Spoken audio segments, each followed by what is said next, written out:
Bugün Van halkı belediyede 14'te 14 seçerek, milletvekillerini çok sayıda milletvekilini seçip parlamentoya da göndererek halk demokratik iradesini, siyasi iradesini halk ve toplum ortaya koymuştur.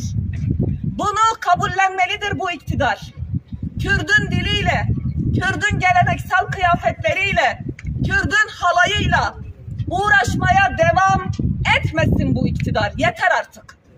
Yeter artık. Bu ülkede 30 milyona yakın insan, 30 milyona yakın Kürt var. Kürtçe konuşuyorlar. Ana dilleri Kürtçe. Halaylarını Kürtçe müzik eşliğinde çekiyorlar. Türkiye'deki bütün düğünlere mi operasyon yapacaklar? Bütün cenaze törenlerine mi müdahale edecekler? Anmalara mı müdahale edecekler? Kürtçe müziğe mi müdahale edecekler? Hangi birine müdahale edebilirler ki?